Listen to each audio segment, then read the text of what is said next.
Sometimes people feel alone even when they are with many other people. This feeling is called loneliness. Let's look at Katie's story. Katie grew up in a small town with lots of family and friends around her, but she often felt like she did not belong. When she finished school, she moved far away for a new job. Her job made her travel a lot. She talked to her family on the phone, but she was often alone. After 6 months, she did not sleep well. She got sick easily. She gained weight and felt sad. Katie was lonely. Many people feel lonely sometimes. This feeling usually goes away, but feeling lonely for a long time is a serious problem. It can make you unhappy. It can also be bad for your health. Feeling lonely for a long time is as bad for your health as smoking cigarettes or having high blood pressure. Loneliness is not just about being by yourself. Some people like being alone sometimes. Loneliness is a feeling inside you. It is the feeling that you are separate from other people, even if they are near you. It means you feel you do not have the friends or connections you want. This feeling can change how you act. It can also make your body react in ways that are not healthy. Over time, these changes can make people sick and feel older faster. Understanding loneliness is important for our health and happiness. 2. What is being lonely? Scientists have a way to understand how lonely someone feels. They use a special list of questions. These questions ask about your feelings. For example, they ask how often you feel close to people or how often you feel left out. There are no right or wrong answers. The questions just help to measure the feeling of loneliness inside a person. It shows how much social connection someone feels they have. Feeling lonely is a strong feeling. It is like feeling very thirsty when you need water or very hungry when you need food. These feelings tell your body that you need something important. Loneliness is like a pain, too. We can call it social pain. It tells you that you need connection with other people. Physical pain warns you about danger to your body. Social pain warns you about the danger of being too separate from others. It is an important signal. Why do we feel this social pain? It helped people survive long ago. In the past, being alone was often very dangerous. People needed to stay in groups for safety and help. The feeling of loneliness was like an alarm bell inside. It warned people they might be in danger if they were too isolated from their group. This feeling pushed them to find their group or make friends again. It helped keep them safe and strong together. Our brain reacts strongly when we feel lonely or when people reject us. Scientists looked at the brain using special machines. They found something interesting. The same part of the brain becomes active when we feel social pain as when we feel physical pain. For example, the hurt from being left out uses similar brain areas as the hurt from bumping your arm. This shows that feeling rejected really does hurt us deeply. But feeling lonely is not the same as just being alone. Sometimes people choose to be alone. They might want quiet time to read, think, work, or just relax by themselves. This chosen alone time is called solitude. Solitude can feel good and peaceful for many people, but loneliness is different. Loneliness is when you feel alone, but you do not want to feel that way. It is a sad or empty feeling because you want more connection with people than you feel you have right now. It is this unwanted feeling of being isolated that is difficult. 3. Why we feel alone sometimes. Not everyone feels lonely in the same way.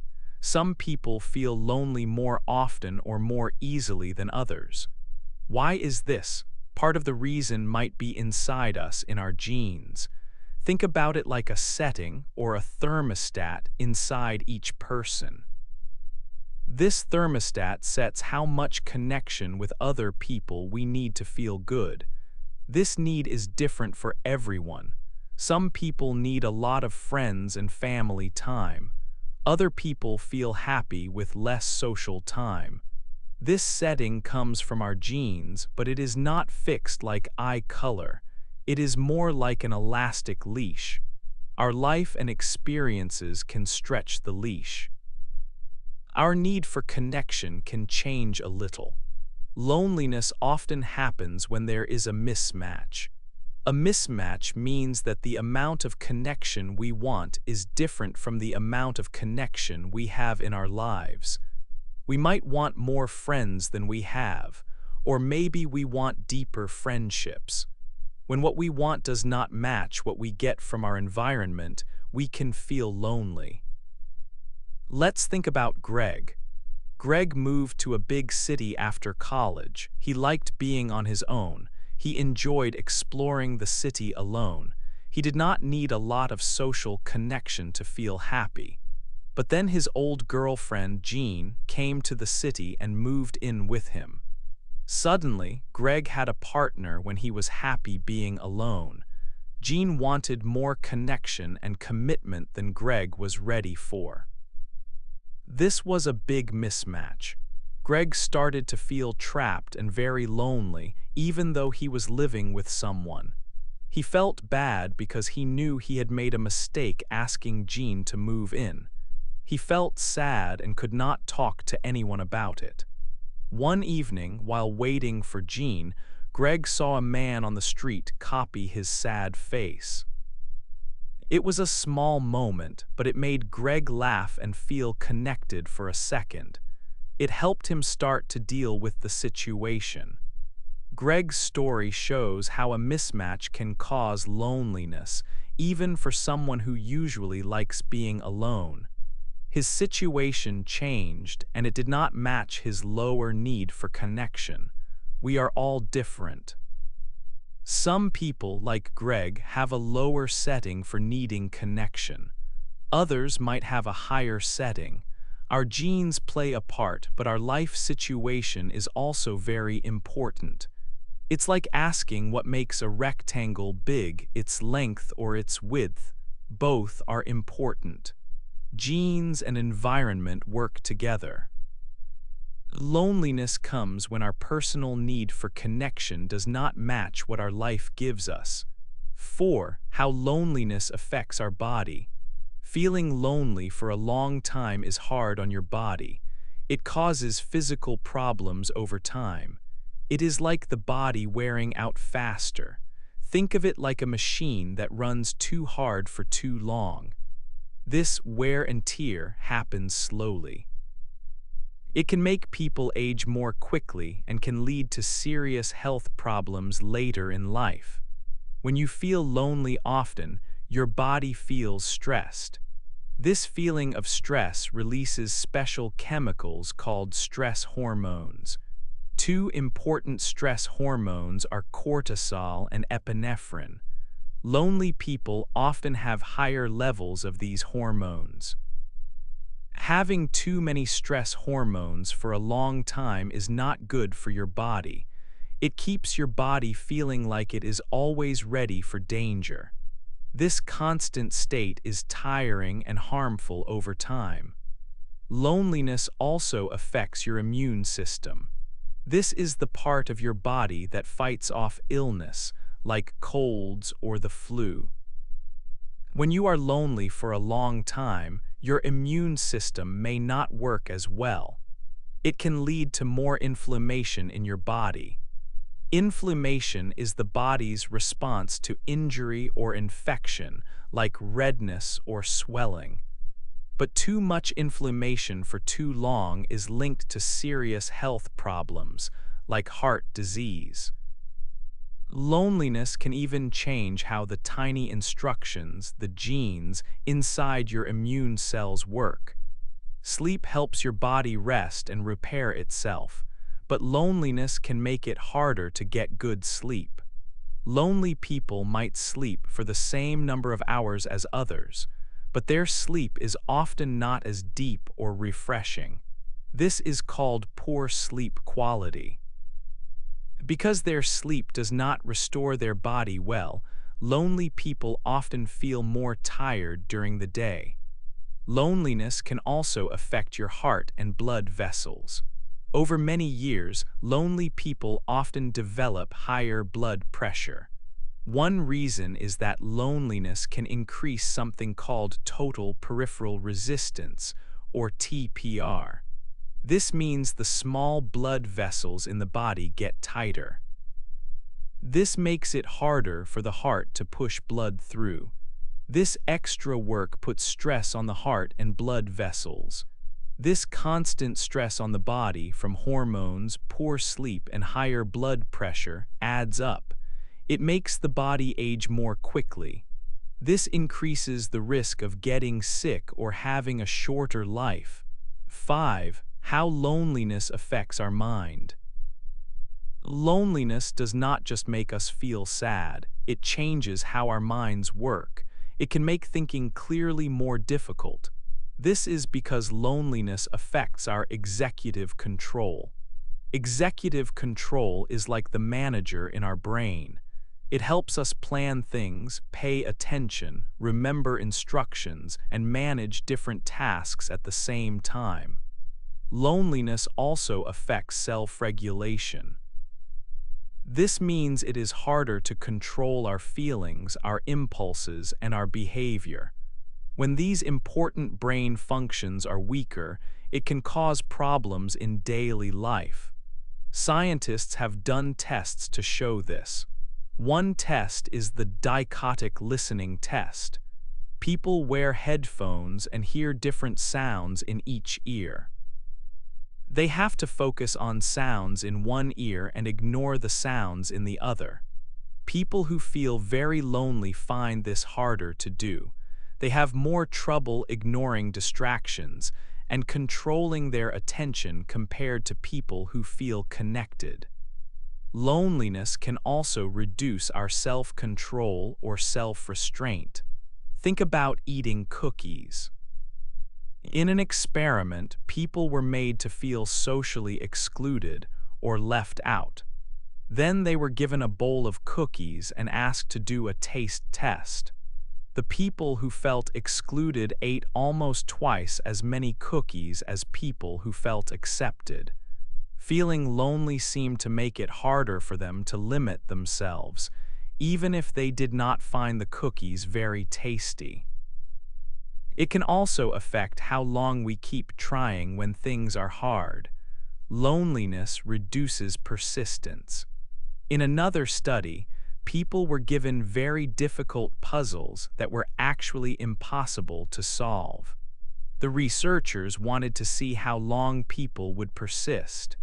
People who were made to feel lonely gave up on the puzzles much sooner than people who felt socially secure.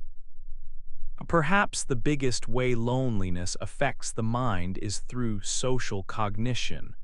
This is how we think about ourselves and others in social situations. Loneliness often makes people expect negative things. They might expect others to reject them or criticize them. Because they expect bad things, they might see neutral events negatively.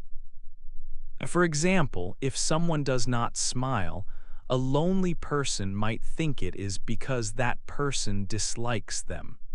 Their mind focuses more on possible social dangers. This negative way of thinking can become a cycle that is hard to break. Because lonely people expect rejection, they might act in a guarded or unfriendly way. This behavior can then cause others to react negatively or pull away. This confirms the lonely person's original fear. It becomes a self-fulfilling prophecy. The fear of being rejected actually makes rejection more likely, which keeps the person feeling lonely. It shows how our thoughts about social connection can shape our reality. 6. Why people need people. Humans are social animals. This means we are meant to live in groups. It is very difficult for people to live well completely alone. This is not just something we like, it is something we need. It is part of how we evolved over a very long time. Living in groups helped early humans survive. When people worked together, it was easier to find food and stay safe from danger. A cooperation was very important. When people helped each other, everyone in the group had a better chance to live. Helping family members was also important for passing on genes to the next generation. When we help others, they often help us back later. This helping behavior became part of human nature because it helped us survive and succeed. Our need to live together also changed our brains. Living in groups is complicated. People need to understand each other, communicate, work together, and solve social problems. Over thousands of years, dealing with these social challenges helped the human brain grow larger and more complex. Scientists sometimes call this the social brain hypothesis. Our brains developed special skills for understanding social life. One of these skills is understanding how other people feel. Our brains have special ways to help with this. For example, there are brain cells called mirror neurons. When we watch someone else do an action, like picking up a ball or smiling, these mirror neurons become active in our brain. It is almost like we are doing the action ourselves. This helps us understand what others are doing and feeling. It is an important part of empathy, which means feeling what another person feels. We can see strong social connections in many animals, especially primates like monkeys and apes. They live in groups, help each other, and have complex social lives. Early human groups were also very close. For example, groups like the Kung San people live in a difficult desert environment. They have survived for thousands of years because they work together very closely. They share food and help each other in many ways. These examples show how deep our need for other people is. Being connected helps us not just feel good, but it has always been important for our survival as humans. 7. Finding good connections. We need connections with other people. But there are different kinds of connections. We can think about 3 main types of connection that are important for everyone. The first type is intimate connection. This is about being very close to someone, like a husband or wife or very close family. It is about having someone you can share deep feelings with. The second type is relational connection.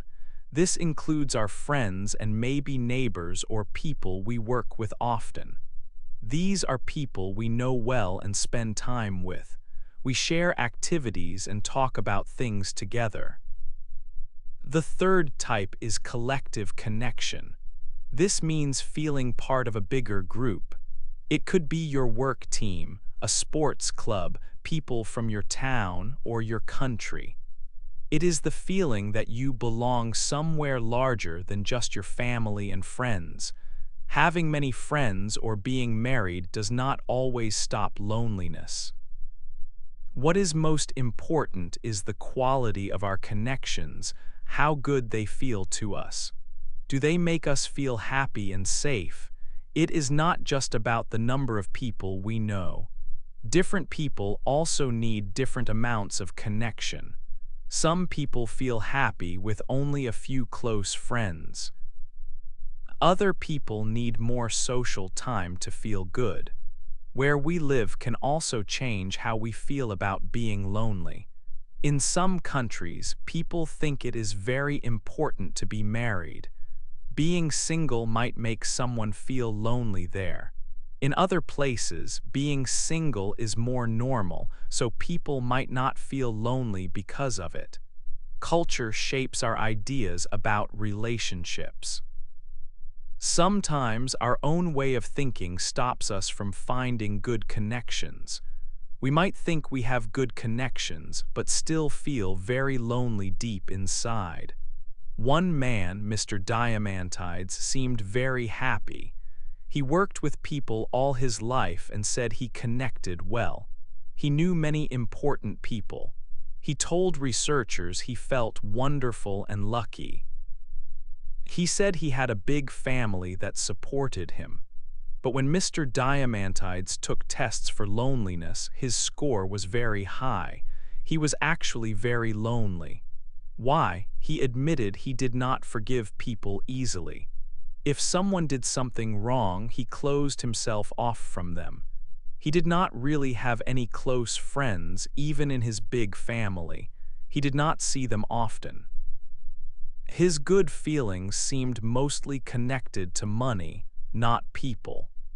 Mr. Diamantides showed that looking happy on the outside does not mean you feel connected inside.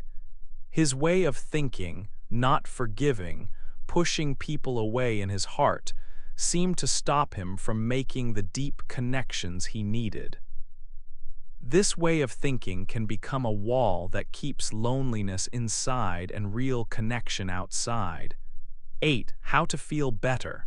Feeling lonely is not something that must stay with you always. It is possible to feel better. You can do this by changing your thoughts and changing what you do. You can learn to feel more connected. Here is a simple way to help you feel better. We can call it the ease way. Ease has 4 steps. These steps can help you change how you think and act in social situations. The first step is E is for extend yourself. This means try to connect with others, but do it safely. Take small steps first. Do not push yourself too hard at the start. For example, you could try volunteering. Helping other people often makes us feel good.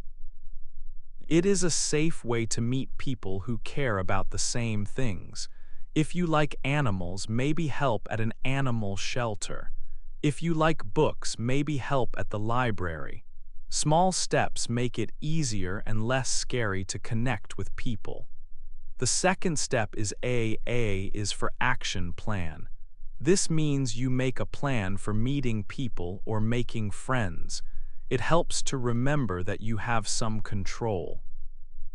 You cannot control other people, but you can control your own actions and choices. Think about where you want to spend your social time and energy. Choose activities you enjoy.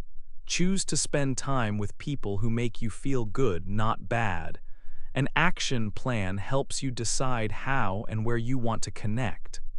The third step is is for select relationships. Choose your friends and the people you spend time with carefully. Think about the quality of your connections, not just how many friends you have. Do these relationships make you feel happy and understood? It is better to have 1 or 2 good friends than many people around you who make you feel alone. Do not just connect with people because they are there. Look for people who are kind and share your interests. Good quality connections are important. The last step is is for expect the best. When you meet people or try social things, try to think in a positive way. Expecting good things can sometimes help good things happen. When you are open and friendly, people often respond in a friendly way. This is called positive reciprocity, like a friendly echo, but also be smart. Not everyone will be a good friend. Choose carefully, but try to start by hoping for a good connection. Making good connections with other people is very important for everyone. It helps your body and your mind feel good. It makes you healthier and happier. Good social connections also make our towns and communities better places to live for everybody. Feeling connected to others has real power. How has understanding loneliness changed the way you see your own connections or those of people around you? Hey there! Just a second before you go. If you learned something new today, please give this video a like, write your thoughts in the comments, and subscribe to the channel. It only takes a second, and it really, really helps to create even better English videos for you. Your support means the world. Thank you.